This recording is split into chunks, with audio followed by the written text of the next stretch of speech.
thank you. And this will be a classical conversation. I'm going to open up in prayer so we converse with our Lord first. And then I'm going to ask you to try to move in more. I'm really just so proud that HEAV thinks I can fill this big auditorium. But I can't. And it'll go a lot better, I think, if we're closer together because we're going to actually have some conversations and you need somebody to talk with. All right, so let me pray first and then we'll shuffle a little.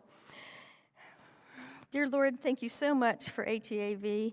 Thank you that a hardworking team is willing to sacrifice and put this conference together for us.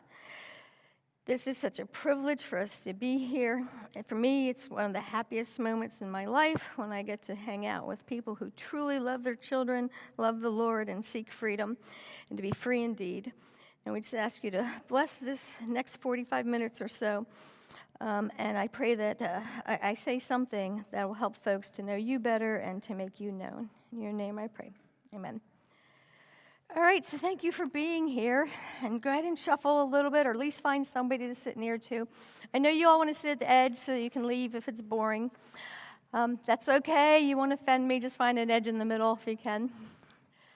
And then, of course, I don't have any A students because the A students already sit in the front row, and the front row is marked reserved for tonight's graduation. So I guess you guys get to be the A students, right? When my 4 boys, as they each went off to college, I reminded them that if they were at every professor's open house and they always sat in the front row, no matter how badly they did at school, they'd get an A.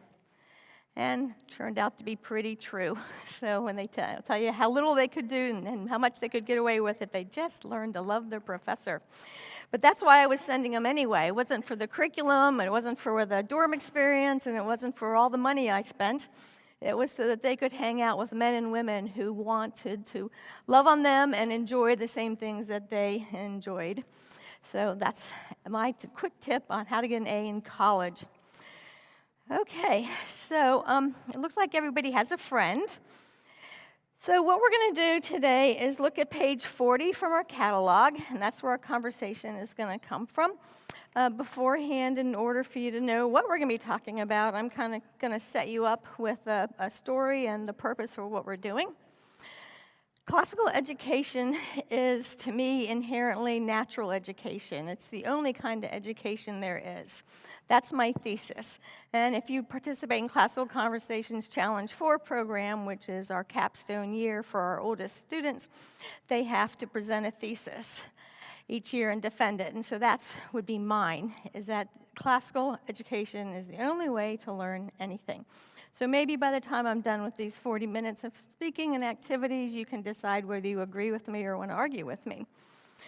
Okay, so a couple years ago, I was going through what the classical model is, which I'm going to do more of in my speech tomorrow. But I was doing that somewhere else.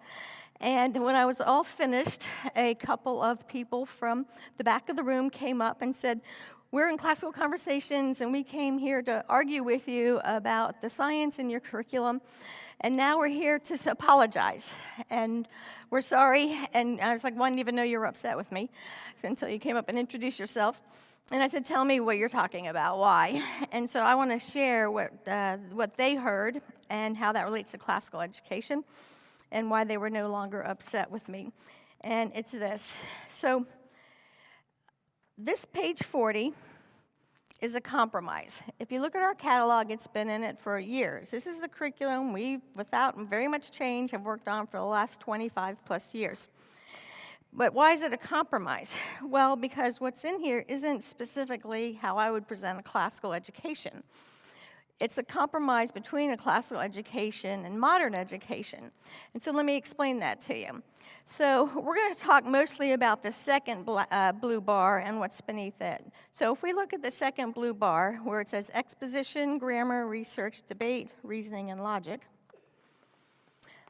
And in 1997, when this first handful of families came to my basement to learn about what in the world this thing was I was starting, if I had said to them, "Look, for 12 years, could we hang out together and practice exposition, exposing ideas? If we could practice grammar, the basic words of any subject, if we could practice research, If we could debate together, if we could reason together, and if we could use math to understand logical thinking, and this is just what we're going to do for the next 12 years, nobody would have joined me because they wouldn't have known what I meant, right? Classical education was very new in the late 90s when I started this.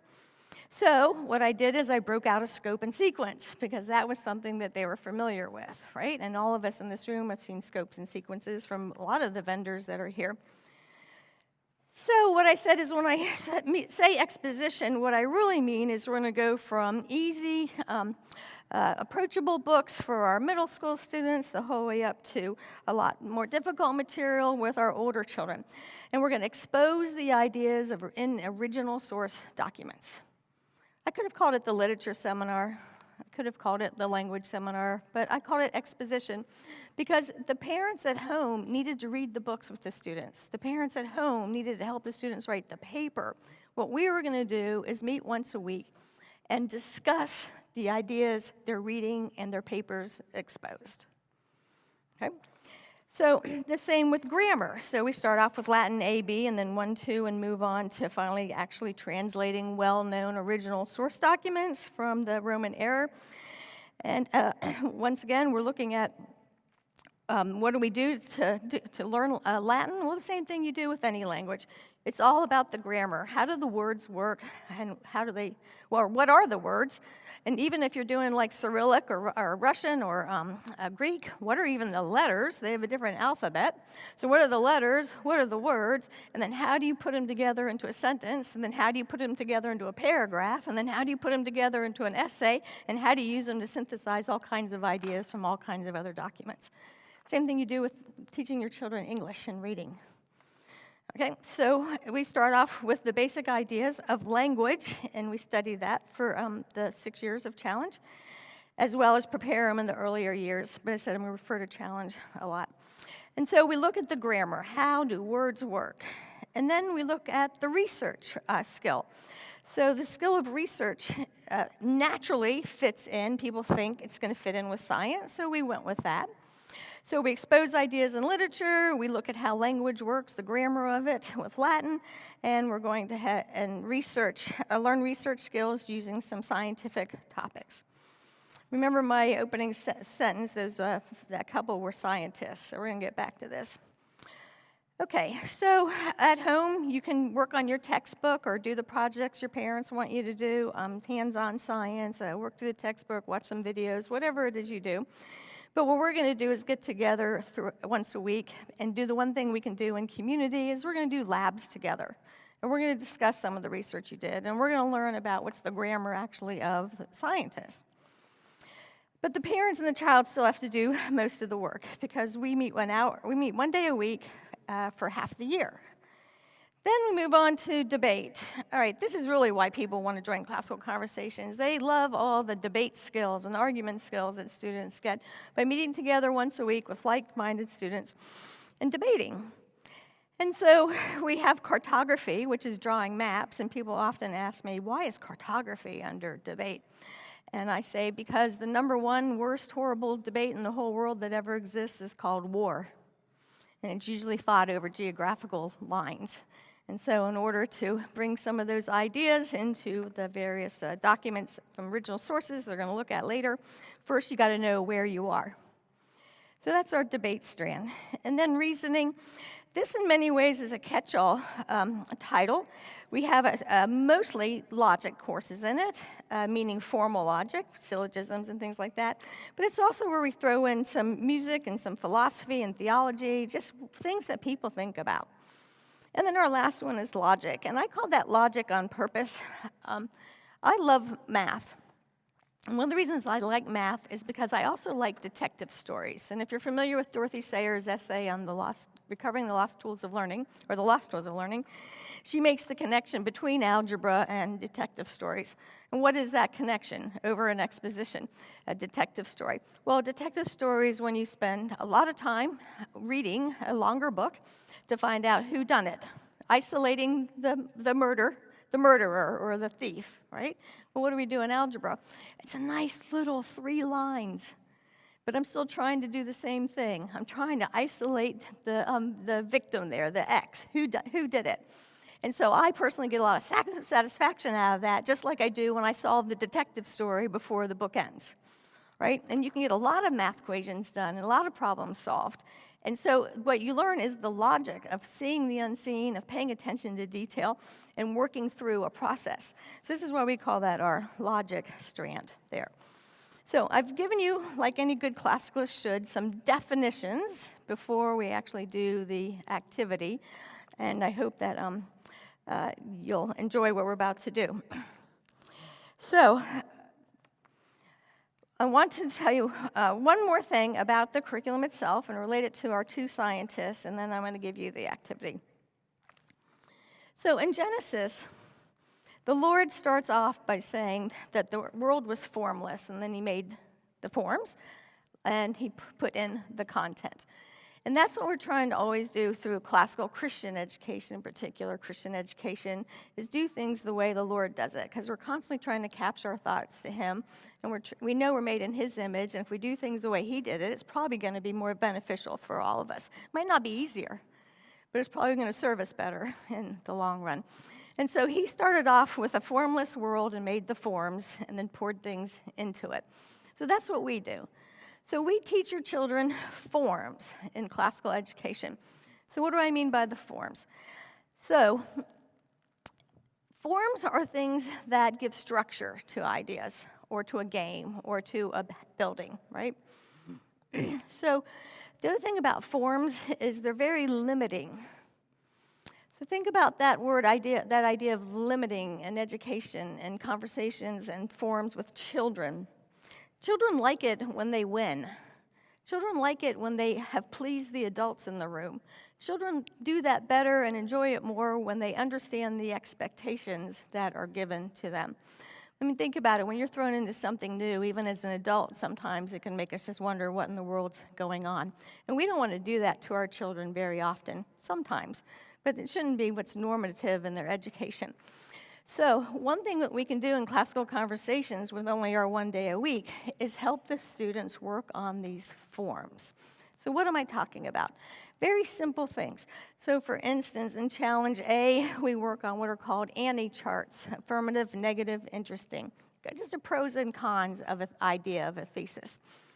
Right? Your 3-year-olds and your 3rd graders can do that too. They don't have to wait until they're 12 or 13 to use an anti-chart. And so there's rules to the anti-chart. You write things that are affirmative in one column and negative in one column and interesting in the 3rd column. It's a task that can complete. And it's a good brainstorming invention kind of tool because sometimes young folks don't quite know what they think about a big idea or a whole book that's been given to them. So that's one of our forms. And then we move on to Challenge B. One of our most popular forms in that challenge is our mock trial. So in mock trial, for those, well, raise your hands. Have you done a mock trial? Oh, good. See, there's people ask if I'm telling the truth or not. Okay, so what we do in mock trial is we say, all right, now you're going to be getting ready for high school activities, for rhetorical activities, for much more difficult things. And we want to let you have some practice. And it's practice on something that very few other students your age will ever do. And nobody cares what grade you get on it. Because one thing we're trying to do in Christian education is put grades in their proper place. So nobody knows how to grade a mock trial, and nobody asks me what grade they should give their kid.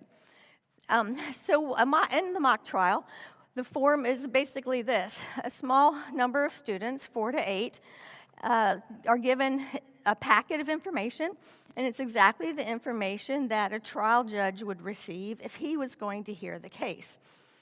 And the students are not allowed to research outside of that information. They have to take exactly what's given them, and it's a lot of information, but they have to take the information they're given and the rules that they're given, and they write a defense and a prosecution for the case. They write both sides. And then we organize our Challenge Bs by communities, and we'll go ahead and get a judge in a courtroom, and Challenge B at one community will have a mock trial against the Challenge B of another community, and both sides get to have a turn at being prosecutors and defendants. So one of the things I like about this form is they do it as a team. Lots of times the parents step in because it's difficult enough, and the parents aren't quite sure how to help, so they want to make sure they're part of the process. And it's just a really good community building exercise. And you're not doing it alone. Things that are difficult, you don't usually want to do alone. You want support. And so the beauty of that exercise is its culmination in front of a judge. Now think about trial judges, and especially the ones that are willing to say yes to, the mom or dad who calls them and says, "We'd like to do a mock trial. Will you be the judge for us?" Their job's pretty ugly,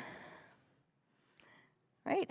And in March, these 8 to 16 well-dressed 13-year-olds who shake his hand and look him in the eye and then argue with one another very civilly, right? And it's difficult. It's a public event, and these children rise to the occasion and get it done. I've had so many judges tell me after a mock trial that they were going to quit or they hate their job or various things like that, and they say, "I no longer do. I'm going to stick this out. If children are learning what justice really means like this, I want to be a part of it." And then they generally ask to judge subsequent years for us. So that's the second form. I'm spending a bit of time on that one. The next form we work on in Challenge 1, and there's many forms. I'm just giving you a handful of some of the favorites. In Challenge 1, we work on what's called policy, or team policy debate. But it changes. There's no longer a handful of you on your team. There's 2 of you. So you don't have as many resources to pull from. And we don't give you a packet of information, but you are given the topic for debate. And then you need to go research it. And then the 2 of you will debate using some very specific rules to other folks that are in your challenge. Once again, to do well and to feel like they've won, there's rules they have to follow. And the rules are even more complex on the team policy debate than they are in the mock trial. So you can see there's this progression within the curriculum of giving them a little bit harder things to do each year, but they still have form, they still have rules, there's still a way for the students to be successful. So I want to ask you, have any of you actually had a Challenge 1 student in debate? Okay, so we got handfuls of those. So nod if I'm right or not, or what I'm about to say. So no matter how many times we tell the students, it doesn't matter who wins. We want you to practice arguing well. We want you to learn the rules of argument. What's the first question they ask as soon as the debate's over? Who won? All right? And that's okay. It's natural. Why? They want to know, did I meet the standard that was asked for me? Did I do better than the standard? Was my work worth it? Did somebody notice me? Right? And we're noticing them because they did something wonderful, not because they acted out. Right? So it's just a really good exercise for them, as well as learning a form that we wish every senator and House representative also knew how to do. All right, so then we move on and we talk about we have other forums like Socratic dialogues where they learn to listen. We have poetry events where they learn to write Christian poetry and to share poetry with each other. Challenge 3 poetry. For all the years I've done this, since 1997, Challenge 3 poetry is my very favorite seminar. I've never once led it and not had some child break down and cry while reading their poems. And then, of course, the rest of the class cries right there with them. The children feel so safe where they are, and they want to use words so well. And finally, they have a group of people that respects what they're doing. And so that's another form we teach, is the various different ways of writing a poem. And do you see how these are things we can practice once a week? They're not like the daily thing, like a math lesson or getting your books read or getting your papers written. These are things we come to together to have conversations about. And then this is all capstone with what I opened up with and saying, with your senior thesis. And that is, in so many ways, I think students' favorite event. And of course, you have to go through Challenge 4 in order to have that happen. But for those who've done a thesis event yet, see the hands are, well, it's a pretty mature group.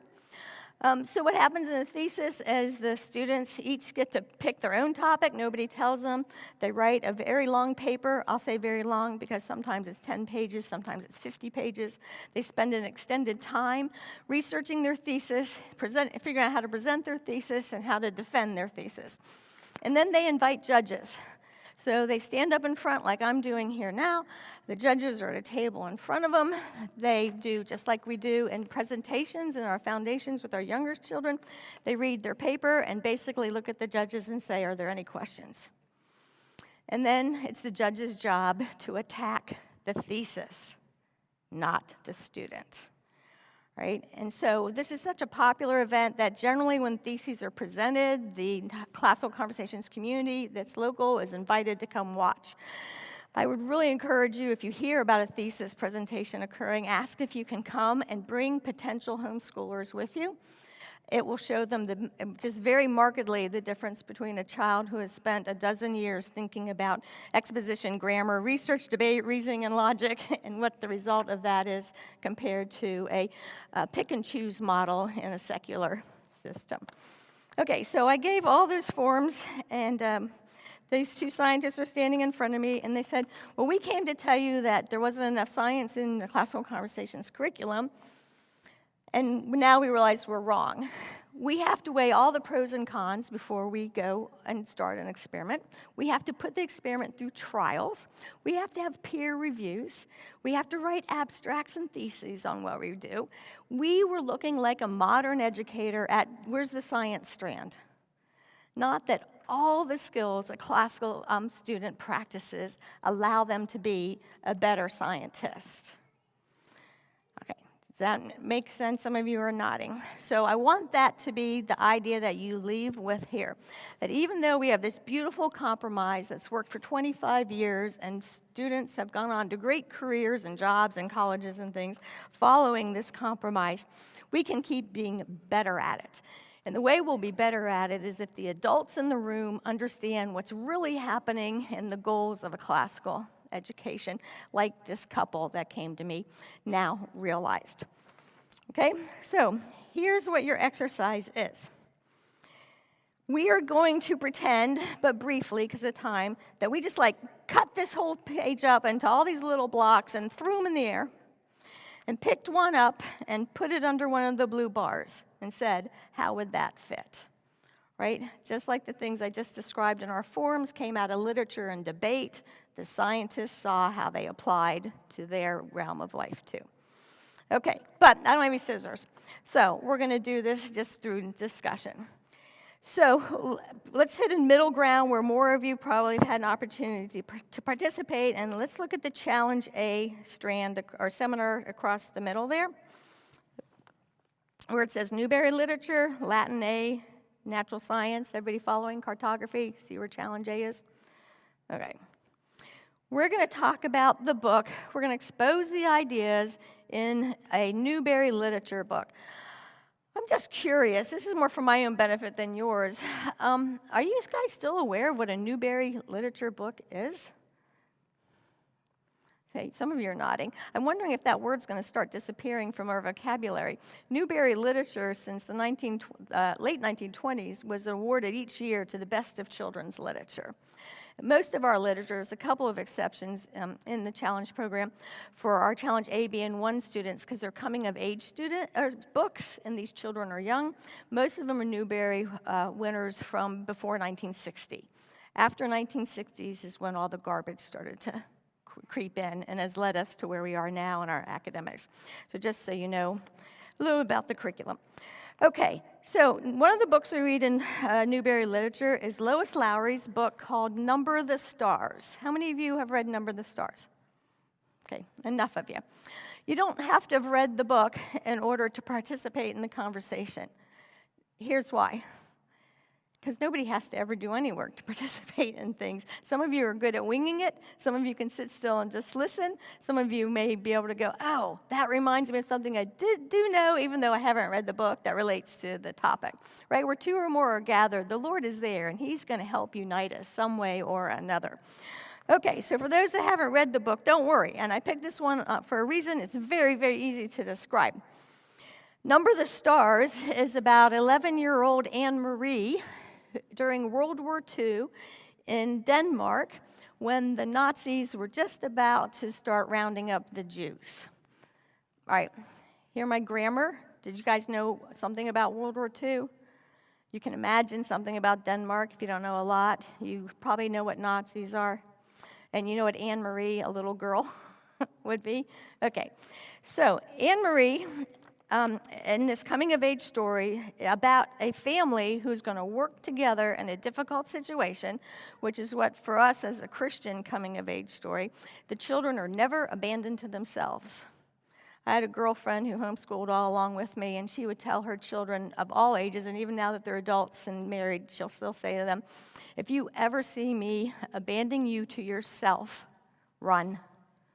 Satan has entered the room. Okay? So all our books are examples of times where children are having struggles, communities having struggle, families having struggle, but they struggle together.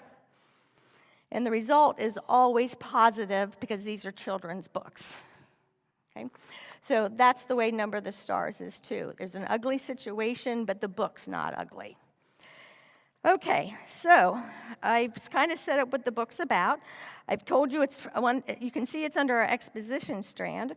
What I want you to do is have a conversation with each other and think to yourself, if you took a book on World War II written for children, and it actually was the text you were going to use to study grammar, how would you do that? If it was actually the text you were going to use to study research, how would you do that? If it was actually the text you were going to use to debate subjects, how would you do that? If it was actually the book you were going to do to talk about reasoning skills and what's reasonable, how would you do that? And then what would be the math in a book called, hint, Number the Stars? All right, so go ahead and take 5 minutes and turn around, move around, whatever you need to do, and talk about these 5 other strands and how they would be able to be studied on a piece of children's literature. Okay. All right, so we don't have a lot of time left, and I want to hear what you have to say. Because remember the 2 scientists, that was just one example. Every time I speak and go somewhere else, I learn something from one of you that changes my life. So I'm excited to have my life changed now by one of you. So let me lead you through this a little bit, and then I don't want to embarrass anybody by calling on you. I really hope that you'll volunteer, and that's something also, is this a tip in the challenge seminars with our older kids? They want to please the tutor. They want to be able to go home and say, Mom, the seminar went well. And so I've learned over the years to not call on them till they're ready to be called on. And then sometimes they're not ready to be called on, but they now trust me and I know it, and so I'll call on them and try to go ahead and urge them to do a little bit more than they're comfortable with. So I'm willing to do that here with adults. Okay, so Lois Lowry, what ideas did any of you have about what kind of grammar do you need to read a book about World War II? Yes. You need to. So you know about World War II and what Nazis are, because of the miking and recording. I'm going to repeat.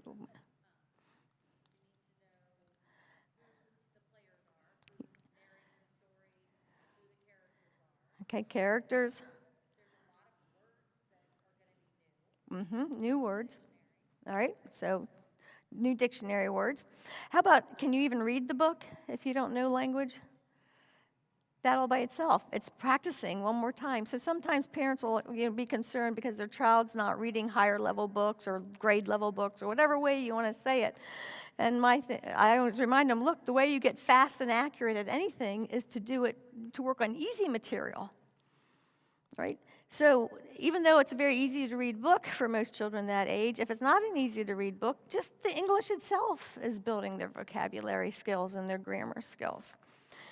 All right, so now how about who wants to say about research? Maybe what this young lady just said will give you clues as to what kind of things would you research in order to understand the book.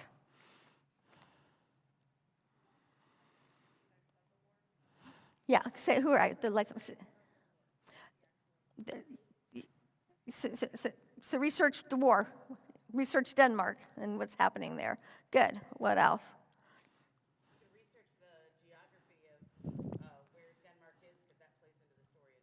Yeah, because one thing I might have shared with you at the beginning, for those of you who've read the book, how is it they actually end up helping the Jews to escape? Do you remember? Well, I'm not lying to soldiers, but physically, they put them on ships. So you need to know the geography, is what she's saying. So researching, would this have been easy to put them on ships? If I was in Ohio, Maybe if you're by the canal. Would it be easy to put them on ships if I was Maryland? Probably, right? So how does that relate to Denmark? So researching the geography. How about researching, well, what else did you come up with? What other things did you research?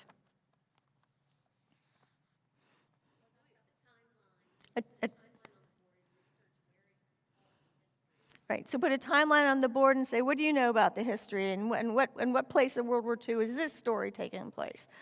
All right, so you could research things that happened before and after. Okay, what about debate? Let's jump to there. Are there things to debate about World War II? Right? So any of the topics that could come up. The one that Bethel just brought up is a big one around the idea is when is it right or is it ever right for a Christian to lie? And how much lying had to go on in the book in order to save the Jews? And was there a different way that could have been done? So you can debate that. You could debate, well, what else besides lying? We like to debate lying because we always want to justify ourselves. What else? Could you debate? So for those who know the story, it's about a little girl. What do you think? Is it right to send a little girl off to help some Jewish men and women disappear? That had to be scary for her. And so as a parent, what's their responsibility in a horrible situation? Some of you may or may not remember that there was a little girl, a little 6-year-old, who did not know how to shut up and keep her mouth quiet when Nazi soldiers were walking in the room and wondering where some Jews were. Yikes, right? So what do you do with that child, and how mean are you to it? And that kind of situation with the older students who read it go, man, she would just irritate me. Well, how do you be nice to your sibling when they're irritating you? Let's debate that. Because we want you to be a reasonable person, which is the next skill. What are some things that maybe we've just mentioned that you could think about and reason about around World War II and rescuing people?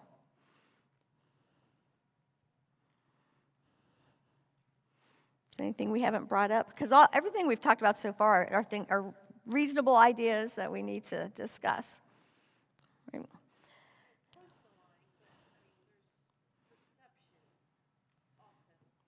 Deception. Yeah. Yeah, they pretend some things in order to get away with other things. So is that really lying or is that play acting? Good. Yes. Uh-huh.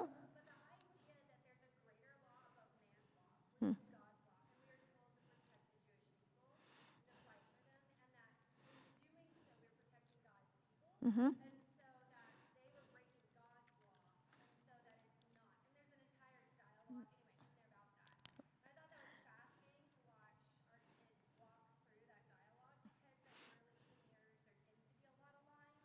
Sure.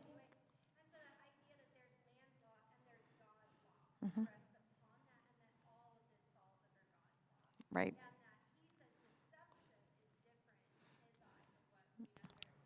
Yeah. Yeah. And all those words you just said, we could have a debate around. And we hopefully would be reasonable. And hopefully we would do some research while we had the debate.